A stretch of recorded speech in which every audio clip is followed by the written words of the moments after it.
যি ঐতিহাসিক পটভূমি বা গৰিমা আমি সকলোৱে জানো 2016 চনত ভাৰতীয় জনতা পাৰ্টিয়ে এই অভাজনক দুলীয়াজান বিধানসভা সমষ্টিৰ বাবে বিধায়ক হিচাপে প্ৰাৰ্থিত্ব দিছিল আৰু দুলীয়াজানবাসী ৰাইজ হিয়া উজৰি ভোট দিছিল বিপুল ভোটত জয়যুক্ত হৈ আহিছিল 21 চনত পুনৰ ভাৰতীয় জনতা পাৰ্টিয়ে দুলীয়াজান সমষ্টিত মোক প্ৰাৰ্থিত্ব দিছিল দ্বিতীয়বাৰৰ বাবে বিধায়ক হৈছিল আৰু দ্বিতীয়টো কাৰ্যকালৰ অন্তিমটো মাহত যিটো সময়ত বিধায়ক হোৱাৰ আশা লৈ কাৰ্যকৰ্তাৰ লগতে সৰ্বসাধাৰণ ৰাইজৰ লগত একেবাৰে মিলি যাবলৈ চেষ্টা কৰিছিলোঁ হঠাৎ এটা বাৰ্তা আহিছিল দলৰ পৰা আৰু এই বাৰ্তাটো আছিল যে যোগেন মোহন ডাঙৰীয়া আমাৰ মন্ত্ৰী যোগেন মোহন ডাঙৰীয়া মই ৰাজ্যসভালৈ যাব লাগিব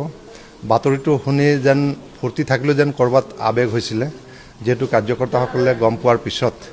ঘৰলৈ আহিছে আৰু যেন তেওঁলোকৰ এটা ইচ্ছা আছিল যে মই বিধানসভাতে থাকিব লাগে কিন্তু ভাৰতীয় জনতা পাৰ্টিৰ ৰাষ্ট্ৰীয় সমিতিৰ যি সিদ্ধান্ত আৰু দলে সদায় কৈ ইয়াত বিচাৰিলেও নাপায় নিবিচাৰিলেও পায় গতিকে এটা নিবিচাৰা বস্তু যেটো ভাৰতবৰ্ষৰ সংসদীয় গণতন্ত্ৰৰ ৰাজনীতিৰ আটাইতকৈ উচ্চ সদন বুলি কোৱা হয় যি সদনত উপৰাষ্ট্ৰপতিয়ে স্পিকাৰ হিচাপে কাৰ্যনিৰ্বাহ কৰে ভাৰতবৰ্ষৰ বহু বৰেণ্য ব্যক্তিসকল তাত ৰাজ্যসভালৈ আহে তেনেকৈ এটা সংসদলৈ ভাৰতীয় জনতা পাৰ্টিয়ে মোক মনোনীত কৰাৰ কাৰণে মই বহুত ধন্যবাদ জনাইছোঁ আৰু যেহেতু ৰাজ্যসভালৈ যোৱাৰ পিছত তাৰ ৰুলছ এণ্ড প্ৰচিডিউৰ মই শিকিব লাগিব অসম বিধানসভাৰ rules and procedure conduct of business মোটামুটি শিকিছিলোঁ এতিয়া তাত গৈ নতুন শিকিব লাগিব যদিও মোটামুটি একে হ'লেও যিহেতু তাৰ ভাষাৰ কথা আছে আমি ইয়াত অসমীয়াত সকলো কামখিনি কৰিছিলোঁ সকলো কথা পাতিছিলোঁ আৰু অসম বিধানসভাত মোৰ এনেকৈ এটা পৰিয়াল হৈ গৈছিলে যে যেতিয়া ছেছন হয় বা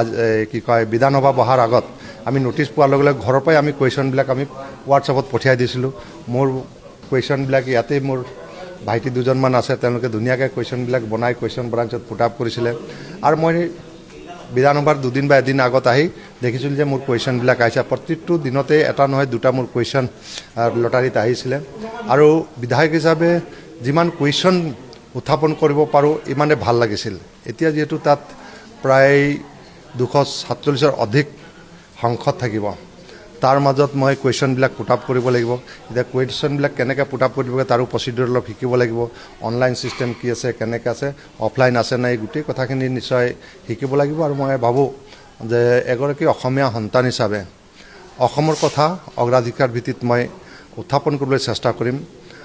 উত্তৰ আমাৰ চৰকাৰে দিব আমাৰ মাননীয় প্ৰধানমন্ত্ৰী নৰেন্দ্ৰ মোদী ডাঙৰীয়াৰ গতিশীল ডাইনামিক চৰকাৰে দিব মোদী ডাঙৰীয়া ইতিমধ্যে অসমৰ কাৰণে বহুত কাম কৰিছে এই কামখিনিকে আমি আৰু কেনেকৈ ৰিমাইণ্ড কৰাব পাৰোঁ অসমৰ ৰাইজক কেনেকৈ বাৰ্তা দিব পাৰোঁ আৰু কিবা যদি আমাৰ নজৰত পৰে বা আমি যিখিনি ভাবোঁ এই কথাখিনি উত্থাপন কৰিবলৈ চেষ্টা কৰিম মাননীয় চৰকাৰৰ পৰা আমি উত্তৰখিনি বিচাৰিম অসমৰ ৰাইজক জনাই থাকিম মই একদম অন্তৰৰ পৰা কৈছোঁ যে মই যদি আজি এইখিনি পৰ্যায়লৈকে যদি আহিছোঁ তাৰ অন্তৰালতো মা দেউতা আছেই মা দেউতাৰ পিছতে যেতিয়া মোৰ শিক্ষাগুৰুসকল আছিল কিন্তু শিক্ষাগুৰুসকল যিটো আনুষ্ঠানিক শিক্ষা গ্ৰহণ কৰিছিলোঁ তাত স্কুল গৈছিলোঁ বা কলেজ গৈছিলোঁ পঢ়িছিলোঁ পৰীক্ষা দিছিলোঁ যেনে তেনে 30 নম্বৰলৈ পাছ কৰিছিলোঁ আৰু মই সদায় 3rd ডিভিজনে পাছ কৰোঁ মেট্ৰিকত গেছ নম্বৰ লৈয়ে পাছ কৰিছোঁ আৰু তাৰপিছতে মেট্ৰিক পাছ কৰাৰ পিছত এজন ব্যক্তিৰ সান্নিধ্যলৈ আহিছিলোঁ এটা ঘটনাক্ৰমে এইজন ব্যক্তি আছিলে আমাৰ দুলীয়াজান সমষ্টিৰ উজনি অসমৰ বিজেপিৰ প্ৰথম বিধায়ক ভাৰত চৰকাৰৰ মন্ত্ৰী হিচাপে কাৰ্যনিৰ্বাহ কৰা বৰ্তমান ৰাজ্যসভাৰ সাংসদ হিচাপে কাৰ্যনিৰ্বাহ কৰি থকা তেওঁ ইতিমধ্যে উকলিবাৰ কেইদিন পিছতে সেইজন হ'ল ৰামেশ্বৰ তেলী ডাঙৰীয়া ৰামেশ্বৰ তেলী ডাঙৰীয়াক প্ৰাৰ্থিত্ব দিলে মই সন্মুখৰ পৰা কাম কৰিম এই কথাটো ইতিমধ্যে মই